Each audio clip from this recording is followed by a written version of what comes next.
Everyone, I'm Charlie, and welcome back to another DraftKings DFS slate breakdown. UCL quarterfinals now. We are reaching the end of this competition almost. Just what, 4, 8, 16 teams? Oh God, no.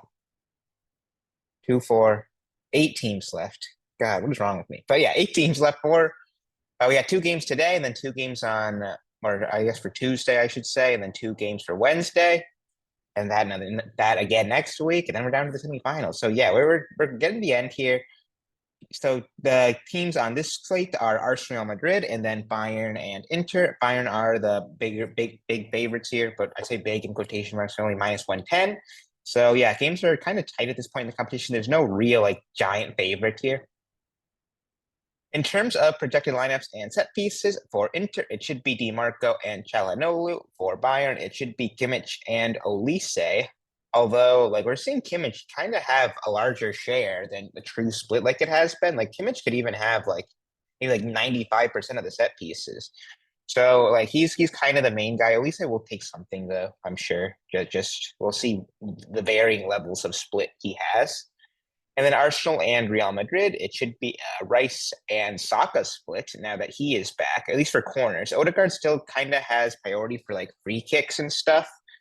But yeah, corners like Saka was back to taking, which is good to see off the bench last game.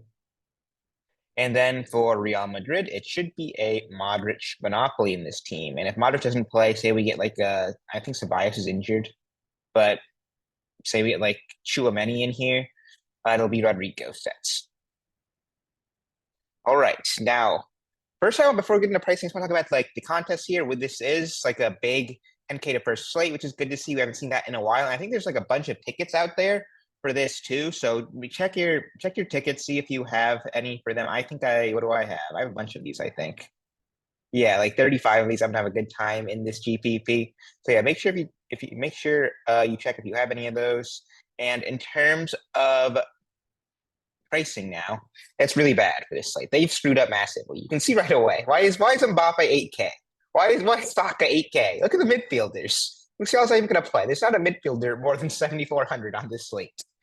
It's just so poorly priced. You can do whatever you want, which I feel like really takes away the edge. There's not going to be a ton of bargain hunting because everything's cheap anyway. You can largely do whatever you want with your build. So there's that. Like in terms of like an optimal build, everyone's kind of going to play kind of the same kind of few guys just because they're so easy to afford together. Like everyone's playing Saka, everyone's going to play Kimmich because he's dirt cheap. Everyone's going to play DiMarco.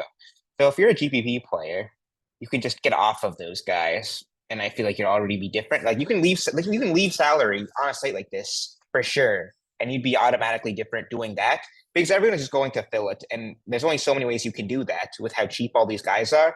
So yeah, if you're trying to win this 10K to first contest here, like I would not be afraid at all to leave some salary on the table.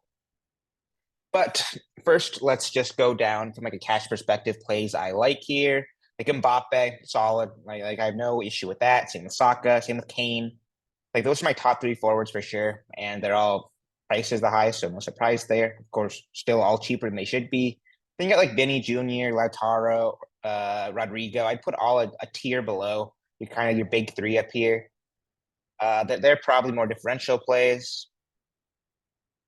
Maybe I could throw Vinny into the same level as these other three. Just he's been kind of in poor form. Missed a pen over last league game. So I think he's got to end up losing those at some point. He missed in the last Champions League slate too. So like I'd be surprised if he still takes those. But like he's been super hot in Champions League in general, other than that last game.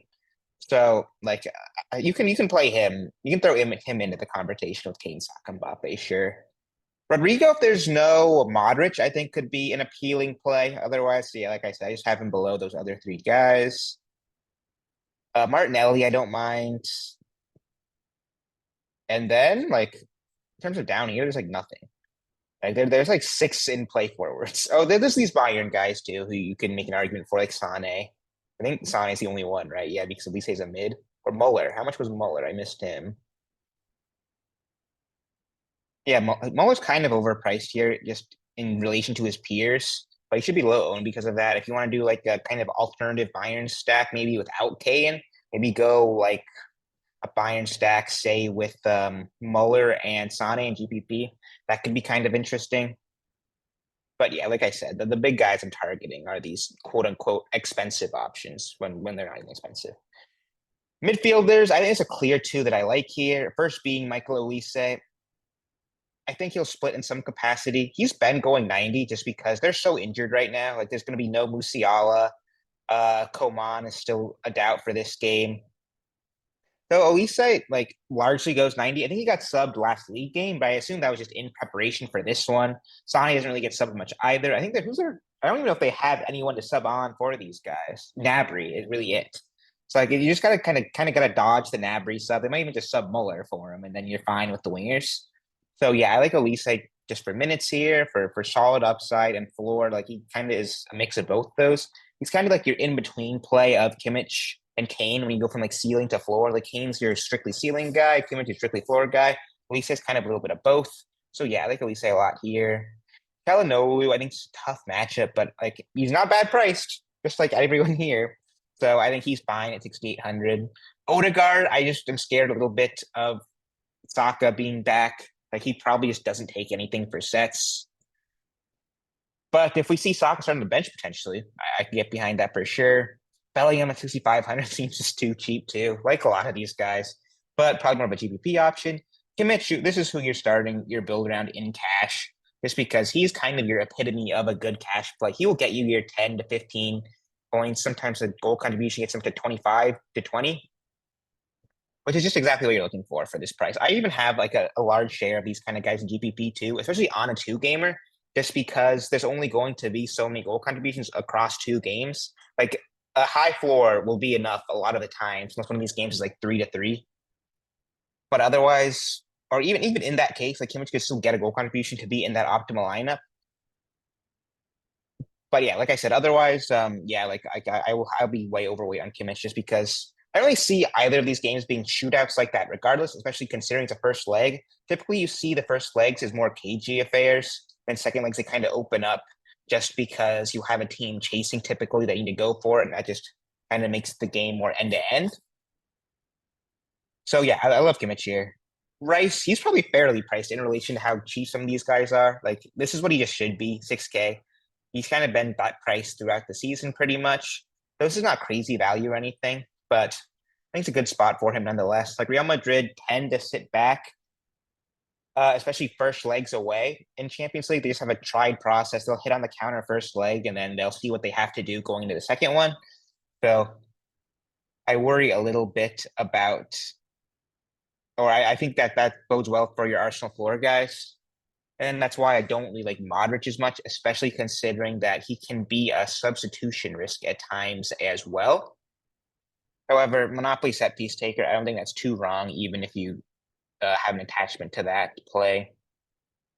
And after them, like I just don't feel a huge need to talk about guys much lower than this for cash purposes, just because it's very easy just to go a balanced build in your cash games with all these like 7 to 8K guys that you're not going to see many go down below this, forward or mid for that matter, like below 6K. Like no one's going to pick any of these guys in cash. And GPP could like they'll probably be low owned too. Like a Valverde, no one's going to play in cash. Barella, nobody's going to play in cash. Partly because these guys just suck, and like these underpriced guys are going to be like chalky for a reason. They're just underpriced. Like they have a ton of upside to them, and then like these guys are all kind of meh. But that is a way to get different, is playing your guys down here, like your Limer, Mkhitaryan, Barella, like I said. Goretzka, I think, could be a decent little GPP play just because he's got a goal contribution in him. He scored whatever game it was a couple weeks ago for Bayern. I don't think it was in projected. It was the only thing. No, he isn't projected. A lot of times he kind of scores off of set pieces just because he's a big body up there. Like you can pair like Kimmich and Goretzka or GPP build, play for that. GPP is a lot of, I always say it's a lot of it is just about game scripting, especially on these lower game slates. You can kind of predict how each game will go in each build and kind of play for that. Like say, I predict Real Madrid win 1-0, Bayern, maybe that game is 2-1. I will probably have the Real Madrid goalkeeper try to get the goal scorer from that 1-0 game, and then try to play a bunch of attackers from Bayern and Inter to catch the goals there. That's just a game script I just gave you right there for free when I try to do that in a GPP build. And now defenders we will get to. DeMarco's questionable, interestingly enough. Painted on the side. I assume he'll be good to go. If he's not, this like just becomes even more chalky just because there's not a ton of great pay up mids. People will just be more inclined to prioritize getting to your elite forwards and midfielders. Otherwise, though, if he starts, like there's no reason not to play DeMarco. Like you go find enough value in these other slots just in through your kind of what's the word? Balanced builds.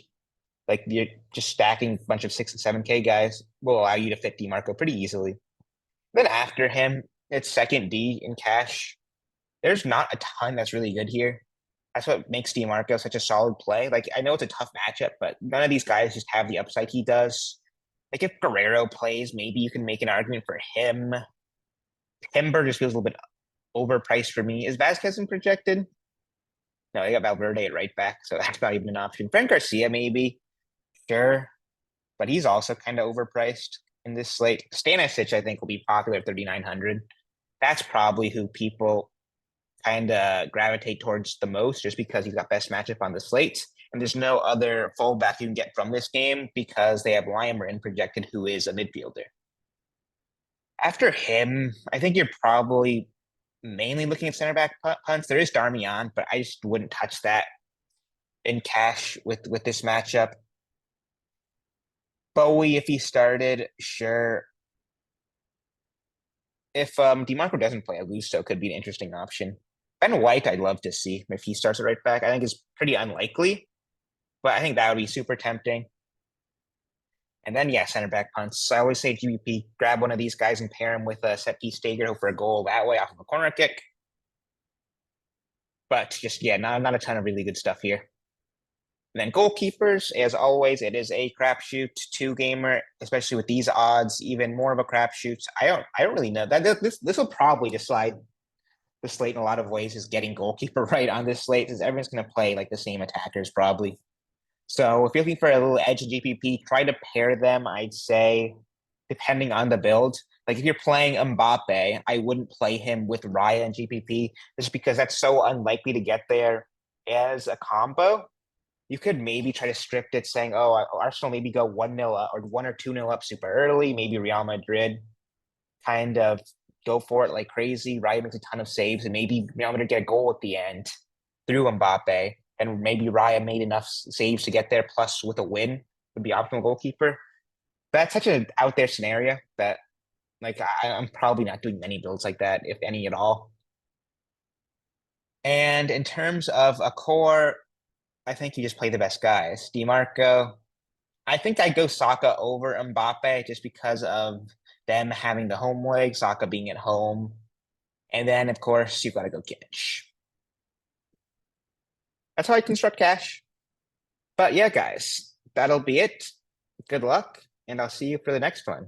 Peace.